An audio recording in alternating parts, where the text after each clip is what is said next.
और तेज बारिश के बाद रत्नागिरी में लैंडस्लाइड की खबर है। रत्नागिरी में चिपलून गुहागर में उस मार्ग पर लैंडस्लाइड की घटना हुई है।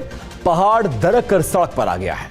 सड़क पर गिरे हैं बड़े बड़े पत्थर और बोल्डर्स। रेस्क्यू टीम ने पत्थर को हटाकर सड़क को सुचारू रूप से किया है। और ये तस्वीरें आपके सामने जो कि चिपलून गुहानगर मार्ग पर हुआ है। रत्नागिरी में यह लैंडस्लाइड की घटना सामने आई है। कुछ देर के लिए यह हाईवे बाधित हो गया था, हालांकि अब इन पत्थरों को हटाकर हाईवे को शुरू कर दिया गया है।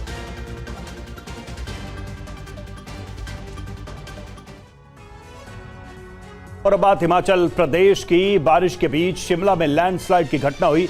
मंडी शिमला हाईवे पर आवाजाही ठप हो गई है। रास्ता ब्लॉक होने से लंबा जाम लग गया। नेशनल हाईवे पर पहाड़ का मलबा आ गया। मलबे की चपेट में एक टेम्पो भी आ गया। तस्वीरें आप देख सकते हैं किस तरीके से पहाड़ से यह मलबा गिरा है। एक टेम्पो भी इसकी चपेट में आया है।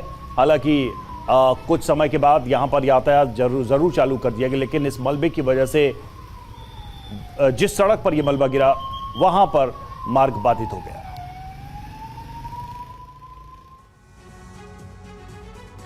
अब महाराष्ट्र के बाद उत्तराखंड का रुख कर लेते हैं। खबर यह है कि उत्तराखंड में मानसून दस्तक दे चुका है। 4 जुलाई तक कई जिलों में तेज बारिश की चेतावनी जारी की गई है। रिपोर्ट देखिए। देहरादून में तेज बारिश की वजह से मौसम सुहावना हो गया है। यहाँ पर भीषण गर्मी से लोग बेहाल थे। बारिश का ये दौर 4 जुलाई तक जारी रह सकता है। मौसम विभाग ने 4 जुलाई तक देहरादून, टिहरी, पौड़ी, नैनीताल और बागेश्वर समेत कई जिलों में तेज बारिश का अलर्ट जारी किया है। इसके साथ ही बिजली गिरने, तेज हवा चलने और पहाड़ी इलाकों में लैंडस्लाइड की भी आशंका जताई जा रही है। इसको लेकर प्रशासन अलर्ट है और आज प्रशासन ने आपदा में समय पर मदद पहुंचाने के लिए मॉक ड्रिल करने का भी फैसला किया है। इसके साथ ही मौसम विभाग ने 4 धाम यात्रियों और पर्यटकों को सतर्क रहने की सलाह दी है। लोगों से नदी नालों के किनारे जाने से बचने और खराब मौसम में जरूरी हो तभी यात्रा करने की सलाह दी गई है। लगातार बारिश की वजह से फ्लैश फ्लड जैसी स्थिति भी बन सकती है, जिससे निपटने के लिए भी प्रशासन मुस्तैद है। पुलिस, एसडीआरएफ, एनडीआरएफ समेत आपदा प्रबंधन टीम को अलर्ट मोड पर रहने को कहा गया है। और मध्य प्रदेश के सीहोर में कुछ घंटे की बारिश ने प्रशासन के दावों की पोल खोलकर रख दी। जलभराव की समस्या से शहर की रफ्तार धीमी पड़ गई। देखिए रिपोर्ट। रात से जारी बारिश की वजह से सीहोर के कई इलाकों में बाढ़ जैसे हालात बन गए हैं। सड़कों ने जहां दरिया की शक्ल अख्तियार कर ली है, वहीं गली मोहल्लों में घुटने तक पानी भर चुका है। शहर के मुख्य बाजार में दुकानों का ये हाल देखिए। हर तरफ पानी ही पानी है और गली में सैलाब का राज कायम हो चुका है।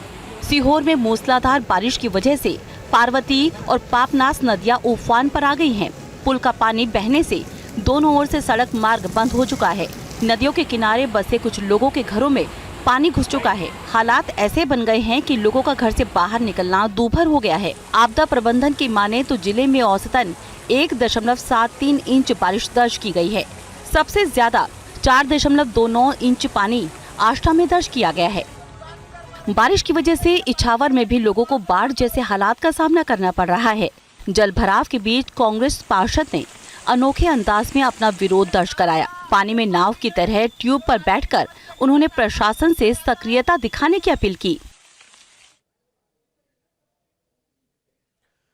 और जम्मू में बारिश शुरू होने के साथ ही कई तस्वीरें सामने आने लगी है। किन इलाकों में बारिश और नुकसान की वजह बन रही है, इस रिपोर्ट के जरिए आपको बताते हैं।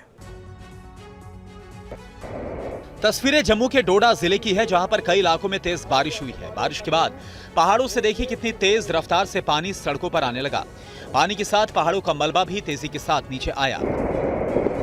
इसकी वजह से सड़कों को नुकसान पहुंचा है। ऐसी खौफनाक तस्वीरें कई इलाकों से सामने आई है, जहां पहाड़ों से पानी के साथ मलबा सड़क पर आ गया है। इसकी वजह से कई जगहों पर आवाजाही ठप हो गई है। बारिश के साथ बादल फटने की भी खबरें सामने आई हैं। खबर है कि भलेसा क्षेत्र के कलगीसर इलाके में 2 जगहों पर बादल फट गया और इसकी वजह से लोग दहशत में हैं। जम्मू के कई जिलों में 5 जुलाई तक तेज बारिश का अलर्ट मौसम विभाग की तरफ से जारी किया गया। बारिश के साथ लैंडस्लाइड की भी आशंका बढ़ गई है। ऐसे में लोगों से सतर्क रहने के लिए कहा गया है। लोगों को बिना जरूरत यात्रा नहीं करने की सलाह दी गई है। बारिश जम्मू के लोगों के लिए राहत भी लेकर आई है। पिछले कुछ दिनों में जम्मू के कई इलाकों में पारा 40 डिग्री के करीब बना हुआ था। ऐसे में लोग बारिश की आस लगाए बैठे थे। हालांकि बारिश अपने साथ कई समस्याएं भी लेकर आई है।